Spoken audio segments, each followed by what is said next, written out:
هانتوما البنات وصفه رائعه للشعر. عرفتوا هذا البنات ولا ما عرفتوش؟ هذا البنات السيدر البنات راه الفوائد ديالو كثيره، زوين للشعر صراحه. من نهار بديت كنستعملو لشعري وشعري ولا يعني رجعت فيه الحيويه، رجع يعني بدا كيطول الحمد لله. هانتوما البنات السيدر كنقيه الا كان رطب كندوزو في الفران وكنطحنو، الا كان قاصح بحال هكا كنقيه وكنطحنو مباشره وكنخلطو بالماء. كنهز غير 2 معالق كبار كنخلطهم بالماء وكنديرو على شعري وكنخليه نهار كامل. مثلا الا درتو الصباح كنخليه حتى العشيه وكنغسلو.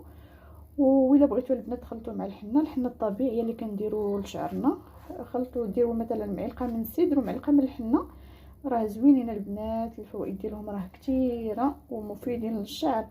غير البنات اللي بالنسبه للاخوات اللي كيبغيو يصبغوا شعرهم او للاخوات اللي كيبغيو يديروا ليميش، راه سميتو ما ننصحكمش بالحنه، ديروا غير السيدر بوحدو كافي، حيت الا مشيتو حتى درتو الحنه راه ما غاديش يمكن لكم مازال تصبغوا شعركم.